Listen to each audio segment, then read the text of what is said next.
আজকে যেহেতু বুদ্ধ পূর্ণিমা, দিচ্ছি মোবাইল দিচ্ছি, আজকে যেহেতু বুদ্ধ পূর্ণিমা এই জন্য ঠাকুরকে একটু সিন্নি দিয়েছি।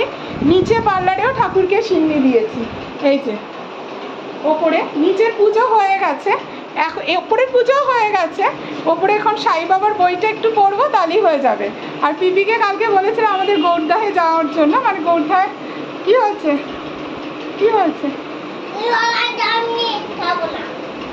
দিচ্ছি, গৌরদাহে যাওয়ার ইচ্ছা ছিল। তো পিপিকে বলেছিলাম পাশের দোকানের বাসন্তী দিদি যদি যায় তাহলে সবাই মিলে যাবো, কিন্তু বাসন্তী দিদি কোনো বলেনি যাবে কি যাবে না, ওই জন্য পিপিকে আমি আর কিছু বলিনি। কিন্তু পিপি ভেবেছে যে আমরা সবাই যাব, ওই জন্য পিপি 2:30টায় চলে এসছে। একটা ট্রেন আছে 3:15, আরেকটা আছে 4টে। তো বললাম যে তুমি একটু তাহলে বাবুকে খাইয়ে দাও, এই যে পিপি বাবুকে খাওয়াচ্ছে, বাবুকে খাইয়ে দাও, আমি তাহলে তাড়াতাড়ি সাই বাবার বইটা পড়ে আমি তাড়াতাড়ি তুমি আর আমি একটু একটু খেয়ে আমরা তাহলে বেরিয়ে যাব, তাহলে 4টে ট্রেনটা ধরতে পারবো। আর এই যে খাওয়া নিয়ে মোবাইল না দিলে তিনি খাবেন না। এই যে আমরা এখন সবাই মিলে গৌরদহে যাচ্ছি, জানি না ট্রেন পাবো কি না, ট্রেন মনে হয় মিস হবে, কারণ 4টে ট্রেন। এখনো অবধি আমরা বাঁশদ্রোণী মেট্রো স্টেশনেই বসে আছি, মনে হয় মিস করেছি। এখন 1 ঘন্টা স্টেশনে লেট, বৌদির জন্য লেট না, পিপির জন্য লেট। হ্যাঁ পিপি তাড়াতাড়ি এসছিল, এখন 1 ঘন্টা এখানে বসে থাকতে হবে। ট্রেন এখানে আসবে 5টায়, 5টায় তখন 1 ঘন্টা ঘুমিয়ে নিলে ভালো না, বলো খারাপ বলছি তো? একদিক দিয়ে ভালো, 4টে ট্রেনটায় না, এখান থেকে যে 4টে ট্রেনটা ছাড়ে খুব ভিড় হয় শুনেছি, হয়তো পরেরটা অত ভিড় হবে না।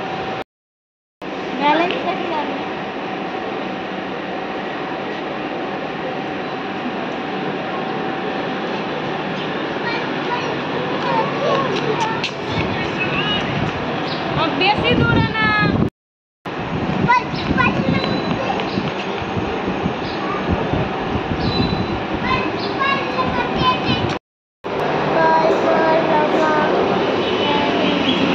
এখনো ট্রেন আসেনি বাবা, এখনো অনেক দেরি ট্রেন আসছে, এখনো আসেনি।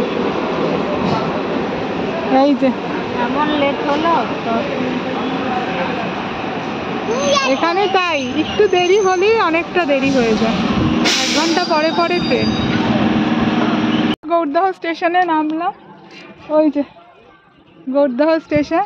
আর এখানে সবাই নিম পাতা তুলছে, কচি কচি নিম পাতা, আর বাবু নিম পাতা আর শাক এই গরুকে খেতে দিচ্ছে।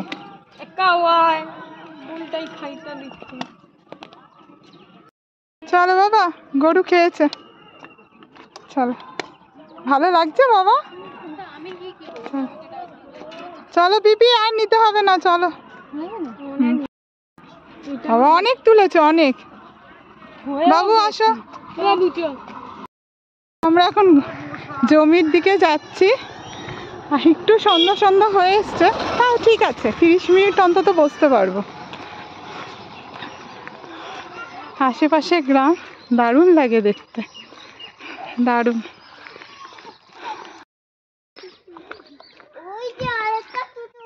হ্যাঁ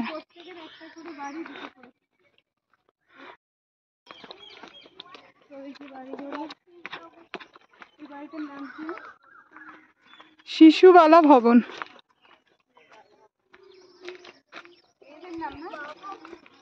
হ্যাঁ হয়তো কারোর নামে রেখেছে।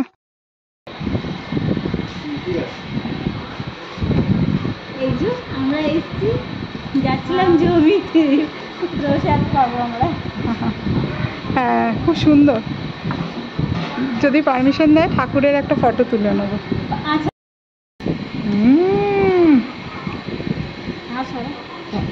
বাবা আবার বোদে,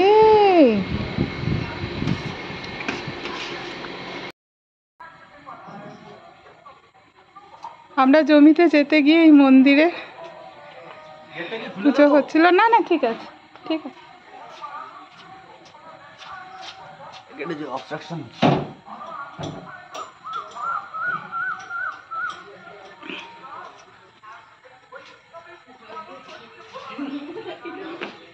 আমরা এখানে একটু প্রসাদ খেয়ে নিলাম, অপূর্ব প্রসাদ।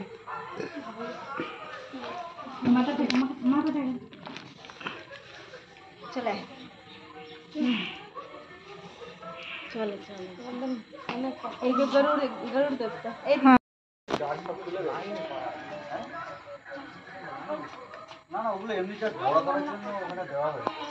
দারুণ। এই আমরা কিছুক্ষণ আগে গৌরদহে পৌঁছালাম। এই যে জমি, বর্ষায় পুরো জল জমে গেছে। আমি পারছি না, ওই জন্য আমি পা হাত ছড়িয়ে বসে পড়েছি। আর ওই বাড়ির থেকে আমাদের ডেকে প্রসাদও খাওয়ালো, সাথে প্রসাদ দিয়েও দিল, ঠাকুরের প্রসাদ। বাবাই নখে কৃষ্ণ ঠাকুর আর চৈতন্য দেব না, আর গরুর দেবতা, গরুর দেবতা। অপূর্ব সুন্দর মন্দিরটা। আমাদের ভাগ্যে ছিল এই প্রসাদটা, না হলে আমাদের আগের দিনও মিস হয়েছে, আসতে পারিনি। আবার আজকের এসছি, একদমই কোন ভাগ্যে চলে এসেছি প্রসাদটা। একদম একদম। এমনকি আমাদের রাস্তা থেকে ডেকে উনি বসে খাওয়ালো। বললাম আমাদের যেতে দেরি হয়ে যাবে, বলে কিচ্ছু দেরি হবে না, আপনারা আসুন। খুব ভালো পরিবেশন ছিল, একদম আন্তরিকতা দিয়ে পরিবেশন করেছে। হ্যাঁ এটা সত্যি, খুব সুন্দর পরিবেশন ছিল। লুচি ছিল, আলুর দম ছিল, যদিও প্রসাদ দিয়েছে। হ্যাঁ। আমাদের প্রসাদে মিষ্টি, চিড়ে, খই, লুচি, সুজি এগুলো রয়েছে। হ্যাঁ একদমই, খুব সুন্দর খুব সুন্দর। আর এই যে একজন এখান থেকে মাটি নিচ্ছে, মাটির ঢেলা আর ওই জলের মধ্যে ফেলছে। ওই সূর্যি মামাটা একটু দেখাও দেখি। তুলতে পারছো তুমি অন্ধকারে? লাইটটা কি করে জ্বলে? কি রে, কি করছিস? বাড়ি যাবি না? অন্ধকার হয়ে গেছে, তাহলে থাক, আমরা চলে যাই। ওই যে বললাম না এখন ট্রেন হলো। এই ট্রেনটা ধরবে বলেছিলে? না এই ট্রেনটা না, পরে তো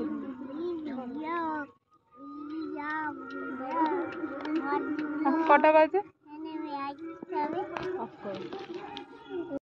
দেখো বুদ্ধ পূর্ণিমার চাঁদ কি সুন্দর লাগছে, দারুণ লাগছে। দারুণ। হ্যাঁ খুশি ললিপপে? বাহ।